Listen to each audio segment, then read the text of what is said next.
Greetings, AFS grant applicants. My name is Holly Herrick, and I'm the Associate Artistic Director at the Austin Film Society. I'm here to tell you about some updates to the instructional video for the 2014 AFS grant. The following instructional videos were made in 2012 by former AFS Director of Artist Services, Brian Poyser.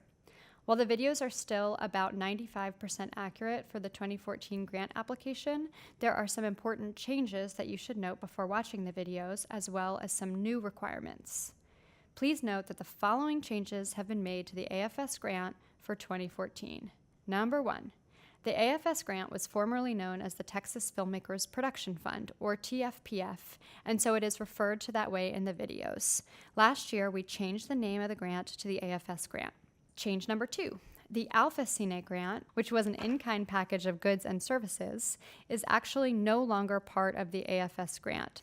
Please ignore any mention of Alpha Cine in the video. Change number 3.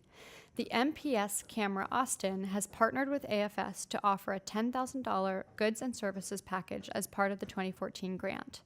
There is a designated space on the AFS grant application to apply for the package. To find out more about what MPS offers as a part of the grant, please see our downloadable 2014 application instructions, which are available on austinfilm.org. Lastly, AFS now accepts work samples on 2 different formats. These are Vimeo links and playable DVDs. Now, I'd like to review the 2 new requirements for the grant for 2014. Number 1, a treatment or a script is now required for every project and must be included with your application. Number 2, work samples can be no longer than 6 minutes. If you'd like to submit a full film or more video material in addition to your 6-minute work sample, you may include a second Vimeo link in the additional supporting materials section of the application. If you'd like to submit your additional video or film work on DVD, you should author your DVD so that both your 6-minute work sample and additional film and video material are accessible from your DVD's main menu. We cannot accept more than 1 DVD per application. However, you may submit your 6-minute work sample on Vimeo and provide a DVD as additional supporting material if you'd like to go in that direction. Just remember that we need 3 copies of your DVD if you choose to send any material on DVD. Now you are ready to watch the AFS grant instructional videos. You may want to replay these updates after you've watched all the videos just to make sure you've got it all. Thanks for applying. Okay, so now we'll start looking at the application form itself. So before you begin, you definitely want to download and read the instructions, the online instructions that give you a lot more information about exactly how to apply. Include a lot of stuff that's talked about in these workshops, but some that it's not. So definitely review those. We also definitely encourage you to download and review examples that we put up on the website of successful applications from the previous year. We include 1 of each different type of the application. So there's a narrative example for you to look at, a documentary example, an animated example, an experimental example. And regardless of what type of project you're applying for, we definitely recommend that you review all of those because they're all good and relevant in different ways and can give you a lot of information. Especially if you've never applied for a grant before, you'll definitely want to look at all of those. We also have a frequently asked questions page on our website, so definitely review that. Now we'll start looking at the actual application. So in order to apply, you have to sign up for a free account on our site. So we'll do that right now. Check out our website, austinfilm.org. So if you make a new user registration, you're just going to need to give us your first name, last name, an email address, and choose a user ID and a password. And definitely remember your password. You're going to need that when you come back to your application. So you submit that. I'm going to go ahead and log in myself. You'll see up at the top the TFPF application, and you'll want to click on Start. So first you have to name your application. It's always best to name it after the project itself. So let's say that our project is going to be Movie. So the first page is just general information. You'll want to give us your name, your last name, how long you've been a Texas resident, what your applicant role is, director. Most of the correspondence that'll come from AFS will be to your email address, so definitely make sure you give us one that you'll be checking. And you can save your application as you go through it. Down here there's a save and then a save and exit button. So you can come back to your application, but definitely remember your login name and password because that's what's going to be tied to your application. So then the next tab is project information. So you want to give us the name of your project, whether or not your project has received TFPF funds before, and if so, what year. Now, length. You definitely want to give a length for your project because one of the things that the panelists and the reviewers are going to be looking at is whether or not your project is going to sustain its running time. If you're making a feature film, you definitely they're going to be looking and trying to decide if there's enough content here to sustain a feature-length running time. So even if you haven't started shooting your project, you don't know exactly how long it's going to be, just give us a length that's going to give us an idea of whether or not it's going to be a short or a feature. So we'll say that our project is going to be 90 minutes. If you've got a website, give us the website. Click on the genre of your film. You can, of course, put more than one genre. So if you're making something that's an experimental narrative, you can click on that. What your production medium is, what you're going to be shooting on, HD, Super 8, 16mm, 35, whether it's completely computer generated. What your distribution medium is, what format you're ultimately going to be showing the film on, HD, DVD only, web only. And then what stage you're applying for, production, post-production, or distribution. The next field is the total cash cost of your project. I definitely recommend that you fill this part in after you've gone through your entire budget. And the total cash costs should just be literally the cash that your project is going to cost, not including the in-kind of your project.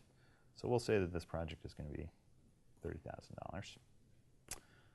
TFPF cash request, how much money you're going to be asking for from TFPF. Again, you can ask for up to $15,000 in funding. So the next field is detail how TFPF funds would be used. And you definitely want to be specific here for a number of reasons, mainly because you want to show that you've really thought through your project and you know exactly what it is that you need to accomplish it. You don't want to just say funds would be used for production because you're missing out on an opportunity to show that you've thought through your project thoroughly. And then also because it really helps the panelists make a decision about how much funding a project will get. If your project is one of those that's lucky enough to get into the final round, a project that the panel decides that they want to support in some way, you want to be specific about what you're going to be using those funds for. Because we only have a certain amount of money to give out every year, and the total ask that we get from all the projects that are lucky enough to get into that final round is always more than we have to give out. So let's say that the panelists decide that they want to fund about 20 projects, and those projects will be requesting $250,000, $250,000 is their total ask, but we only have $100,000 to give out, so obviously most people are going to get less than what they ask for. So if you're asking for $15,000, you maybe want to break it down into I'm requesting $5,000 for production. I'm requesting another $5,000 to do the final sound mix for the project.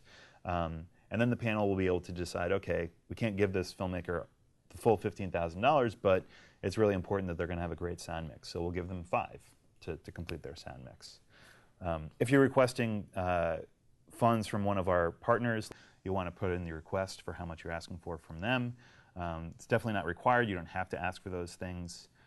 But you can, and you definitely also want to be specific with what you're going to be using those services or products for. So Kodak grant, how much film stock are you asking for? Be specific about what you're going to be using that for, whether it's for production or for doing a blow-up from video.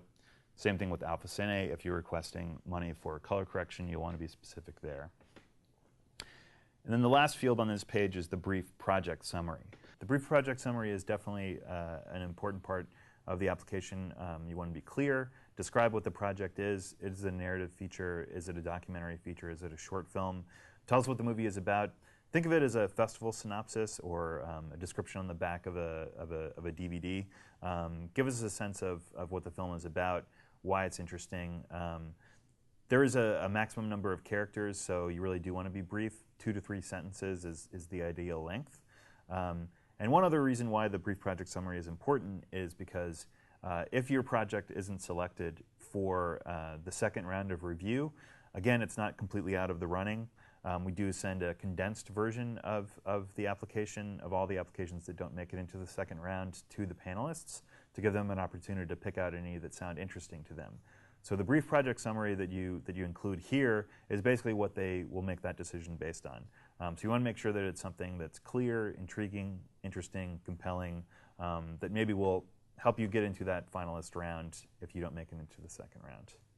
The next page on your application is the attachments. So this is going to be really the bulk of your application is these attachments. A number of these are required. The project description, that's 1 to 3 pages. The project budget, that's required, 1 to 3 pages. A project timeline, your project personnel page, and then proof of Texas residency. So those are all the required attachments, including your video sample. There are a number of optional attachments that you can include. There is additional support material that's 1 to 5 pages. That is required if you're asking for more than $10,000 in cash, in that you need to include at least 2 letters of support as part of your additional support material.